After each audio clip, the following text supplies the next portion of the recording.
नमस्कार दोस्तों, स्वागत करते हैं आपका एक बार फिर बिंदास खबरें में, जहां पर हम लेकर आते हैं देश और दुनिया की ताजा और काम की खबरें। तो दोस्तों, बिना देरी किए शुरू करते हैं खबरों का सिलसिला। पर उससे पहले अगर आप हमारे चैनल पर नए हैं तो चैनल को सब्सक्राइब जरूर से कर लें और इस वीडियो के लिए एक लाइक जरूर करें। तो चलिए शुरू करते हैं खबरों का सिलसिला। और इसी के साथ आज की पहली बड़ी खबर की 10 दिनों में नहीं किया ये काम तो अटक जाएगा आपका पैसा। लिस्ट में चेक कर सकते हैं आप भी अपना नाम। आपको बता दें कि केंद्र सरकार किसानों के खाते में प्रधानमंत्री किसान सम्मान निधि स्कीम के तहत साल में 3 बार पैसे डालती है। सरकार की तरफ से 11वीं किस्त जारी कर दी गई है और अब किसानों को 12वीं किस्त का इंतजार है और उम्मीद ये की जा रही है कि अगले महीने सरकार किसानों के खाते में पैसे डाल सकती है। पर यहाँ पर आपको बता दें कि दरअसल केंद्र सरकार आर्थिक रूप से कमजोर किसानों के खाते में पैसे डालती है। अगर आपने भी अपना पीएम किसान में रजिस्ट्रेशन करवाया है तो आपको एक बात ध्यान रखनी है कि इस योजना का लाभ लेने के लिए उन्हें इस बार केवाईसी अपडेट कराना होगा। अगर किसी ने केवाईसी अपडेट नहीं किया है तो रकम खाते में नहीं आएगी।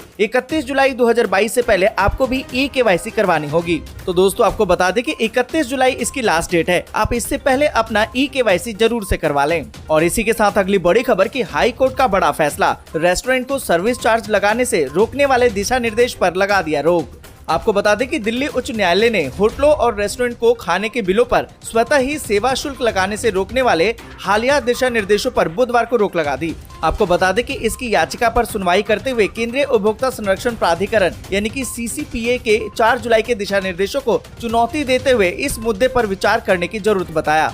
और आपको बता दें कि अदालत ने आदेश दिया है कि मामले पर विचार करने की जरूरत है और अगली तारीख तक इस पर रोक लगा दी गई है। और इसी के साथ अगली बड़ी खबर कि अगस्त में 13 दिन बंद रहेंगे बैंक। ब्रांच जाने से पहले छुट्टियों की लिस्ट जरूर देखें। आपको बता दें कि अगस्त में बैंक से जुड़ा अगर कोई भी आपका काम है तो ये खबर आपके लिए बहुत ही जरूरी है। हम आपको बता दें कि आपके जो भी काम है आप अपनी डायरी में नोट जरूर कर लें, समय से पूरा भी कर लें, क्योंकि अगले महीने 13 दिन बैंक बंद रहेंगे और इस बार अगस्त में अलग अलग राज्यों को मिलाकर कुल 13 दिन की छुट्टी रहेगी। इसलिए जरूरी है कि आप अपने राज्य की छुट्टी को चेक करें और उसके मुताबिक बैंक जाने का प्लान बनाएं। और आपको बता दें कि 1 अगस्त को गंगटोक में बैंक बंद होगा, जबकि 7 अगस्त को रविवार है, पूरे देश में बैंक बंद होगा। 8 अगस्त को मुहर्रम है, इस दिन जम्मू कश्मीर में बैंक बंद होगा। 9 अगस्त को चंडीगढ़, देहरादून और गुवाहाटी समेत कई जगहों पर बैंक बंद होगा। और 11 अगस्त को रक्षाबंधन है, इस अवसर पर भी पूरे देश में बैंक बंद होगा। 13 अगस्त को महीने का दूसरा शनिवार होने के कारण बैंक बंद होंगे। 14 अगस्त को रविवार है, इस दिन भी बैंक बंद होगा। 15 अगस्त को स्वतंत्रता दिवस है, इस दिन देश के सभी बैंक बंद होंगे।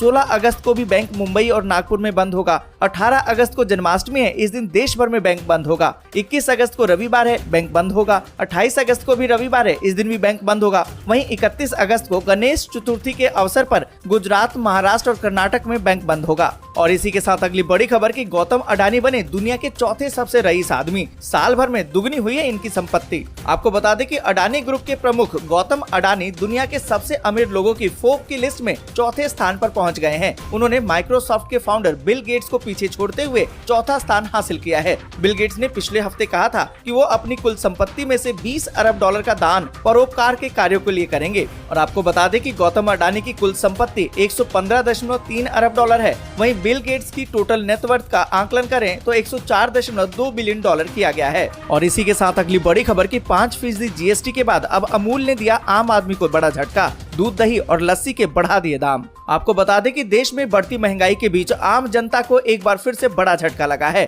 हाल ही में केंद्र सरकार ने पैक्ड डेयरी प्रोडक्ट पर 5% GST लगाने का ऐलान किया था, जिसके बाद अब अमूल कंपनी ने दूध, दही, छाछ और फ्लेवर्ड मिल्क समेत कई प्रोडक्ट्स के रेट में इजाफा कर दिया है। कंपनी ने बताया है कि नए रेट्स 19 जुलाई 2022 से लागू हो चुके हैं। सरकार की तरफ से पैक्ड प्रोडक्ट पर लगाई गई 5% की GST के बाद ही कीमतों में इजाफा किया गया है। और इसी के साथ अगली बड़ी खबर की सरकार की GST पर सफाई। वित्त मंत्री ने 11 सामानों की लिस्ट जारी की, बोली कि खुले में आटा, चावल और दाल बेचने पर नहीं लगेगा टैक्स। आपको बता दें कि वित्त मंत्री निर्मला सीतारमण ने उन सामानों की एक लिस्ट जारी की है जिन्हें लूज बेचे जाने पर कोई GST नहीं लगेगा। प्री पैक्ड अनाज, चावल, आटा और दही जैसे खाद्य पदार्थों पर 5% GST लगाने का बचाव करते हुए वित्त मंत्री ने कहा कि ये फैसला पिछले महीने GST परिषद की बैठक में सर्वसम्मति से लिया गया था, जिसमें कि गैर बीजेपी शासित राज्य भी मौजूद थे।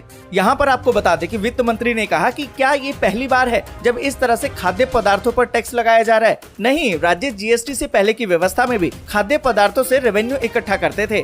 आपको बता दें कि वित्त मंत्री के अनुसार आटा, चावल और दाल के अलावा राई, मक्का, रवा, ओट्स, गेहूं, बेसन, मुरमुरे और दही या फिर लस्सी, इन सभी पर कोई टैक्स नहीं वसूला जाएगा, पर बशर्ते ये खुले में बिक रही हो, यानी कि खुले में ये चीजें अगर बिकती हैं तो इस पर टैक्स नहीं लगेगा। और इसी के साथ अगली बड़ी खबर कि राज्यों के 115 जिलों में बढ़ रहे हैं कोरोना के मामले। केंद्र ने की समीक्षा बैठक, राज्य को दिए कई निर्देश। आपको बता दें कि देश के 9 राज्यों में स्थित 115 जिलों में केंद्र की तरफ से कोरोना के हालातों की समीक्षा कराई गई। इसके अनुसार कोरोना मामलों और पॉजिटिविटी में बढ़त दर्ज की गई है। साथ ही टेस्टिंग और वैक्सीनेशन में कमी को लेकर सचेत भी किया गया है और केंद्र ने राज्यों से हर दिन की मॉनिटरिंग करने के साथ ही रिपोर्ट जमा कराने के लिए भी कहा है। इसके अलावा केंद्र ने लोगों के बीच में वैक्सीनेशन को लेकर अवेयरनेस लाने की भी जिक्र किया और कहा कि जिन लोगों ने कोरोना की वैक्सीन की दोनों खुराक ले ली है उन्हें बूस्टर खुराक लेनी चाहिए। और इसी के साथ अगली बड़ी खबर कि देश में जल्द शुरू होगी डिजिटल करेंसी। थोक और खुदरा क्षेत्रों के लिए चरणबद्ध तरीके से हो रहा है इस पर काम। आपको बता दें कि भारतीय रिजर्व बैंक और केंद्रीय बैंक डिजिटल मुद्रा योजना को चरणबद्ध तरीके से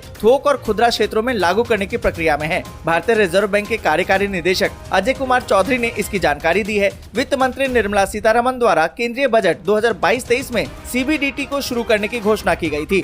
और इसी के साथ अगली बड़ी खबर कि टमाटर के भाव एक महीने में 29% तक घटे। अब प्याज को सस्ता रखने के लिए सरकार उठा रही है कदम। आपको बता दें कि टमाटर का अखिल भारतीय औसत खुदरा मूल्य पिछले महीने की तुलना में 29% तक कम हो गया है।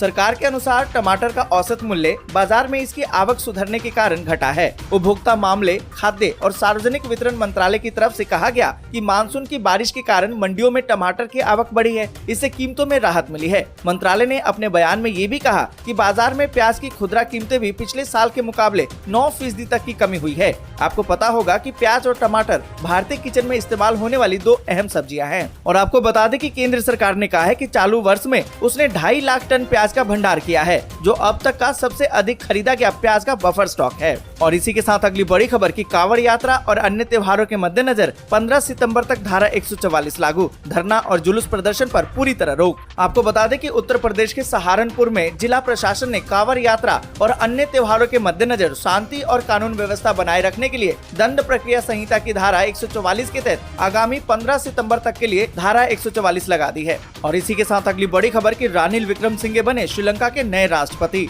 आपको बता दें कि श्रीलंका में जारी संकट के बीच रानिल विक्रमसिंघे को नया राष्ट्रपति चुना गया है। इसके लिए संसद के सदस्यों ने पिछले सप्ताह गोटाबाया राजपक्षे के इस्तीफे के बाद खाली हुए पद को भरने के लिए गुप्त मतदान किया था।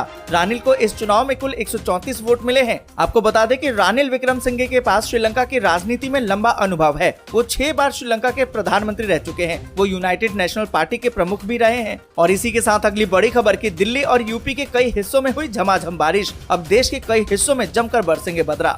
आपको बता दें कि दिल्ली NCR में गरज के साथ भारी बारिश हुई। राष्ट्रीय राजधानी के कुछ हिस्सों में बारिश के चलते जल भराव की स्थिति पैदा हो गई है। शहर पिछले कई दिनों से भीषण गर्मी और उमस से जूझ रहा था।